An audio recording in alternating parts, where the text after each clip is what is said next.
ಮುಂಚೆ ಒಂದು just 2-3 hours ಓದಿದ್ಮೇಲೆ ಸಾಕು ಅಂತ ಅನ್ಸ್ತಾ ಇತ್ತು. ಬಟ್ ಈಗ ಲಾಂಗ್ ಅವರ್ಸ್ ಓದ್ಲಿಕ್ಕೆ ಆಗ್ತದೆ, ಏನು ಸ್ಟ್ರೆಸ್ ಫೀಲ್ ಆಗುದಿಲ್ಲ. ಸೊ ರಿಲ್ಯಾಕ್ಸ್ ಮೈಂಡೆಡ್ ಆಗಿ ಓದ್ಲಿಕ್ಕೆ ಆಗ್ತದೆ ಮ್ಯಾಮ್. ಓಕೆ, ರೆಕ್ಕಿ ಪ್ರಾಕ್ಟೀಸ್ ಮಾಡಿದ ರೆಕ್ಕಿ ಪಾತಿ ಬಂದ್ಮೇಲೆ ಸೊ ನಮ್ಮ ಮೈಂಡ್ ಕಾಮ್ ಆಗಿರುತ್ತೆ. ಹೌದು ಹೌದು ಮ್ಯಾಮ್. ಮತ್ತೆ ನಮ್ಮ ಕಾನ್ಸಂಟ್ರೇಷನ್ ಲೆವೆಲ್ ಕೂಡ ಇನ್ಕ್ರೀಸ್ ಆಗ್ತದೆ. ಹೌದು ಮ್ಯಾಮ್. ಹೌದು, ಬೇಗ ಅರ್ಥ ಆಗ್ತಾ ಹೋಗ್ತದೆ.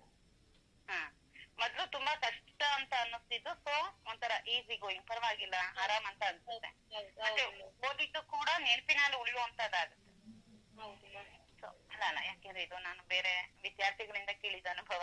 ಸೊ ನಿಮ್ಮ ಏನು ಕೇಳ್ತಾ ಇದ್ದೀನಿ ಅಂದ್ರೆ, ರೇಖೆ ಅನ್ನೋದು, ಯಾಕೆಂದ್ರೆ ಇವಾಗ ನೀವು ಆಲ್ರೆಡಿ ಒಂದು ಮಂತ್ ನಿಮ್ಗೆ ಪ್ರಾಕ್ಟೀಸ್ ಆಗಿದೆ. ಈಗ ಪವಿತ್ರ ಮೇಡಮ್ ಹೇಳಿದ್ರು, ಸಾರಿ ರಶ್ಮಿ ಮೇಡಮ್ ಹೇಳಿದ್ರು, ನನಗೆ ತುಂಬಾ ಚೇಂಜಸ್ ಆಗಿದೆ, ನನ್ನ ಆಲೋಚನೆಗಳಲ್ಲಿ ಚೇಂಜ್ ಆಗಿದೆ ಅಂತ ಅನ್ಬಿಟ್ಟು ಹೇಳಿದ್ರು. ಮತ್ತೆ ಕಾನ್ಫಿಡೆನ್ಸ್ ಲೆವೆಲ್ ಬಿಲ್ಡ್ ಆಗಿದೆ, ಸೆಲ್ಫ್ ಒಂದು ಕಾನ್ಫಿಡೆನ್ಸ್ ಜಾಸ್ತಿ ಆಗಿದೆ. ನಾನ್ 2 ವೀಲರ್ ಓಡಿಸೋದಿಕ್ಕೆ ಭಯ ಪಡ್ತಿದ್ದೆ, ಬಟ್ ನಾನು ಇವಾಗ ಆರಾಮ್ಸೆ ನಾನು ಅದನ್ನ ಹ್ಯಾಂಡಲ್ ಮಾಡಬಹುದು.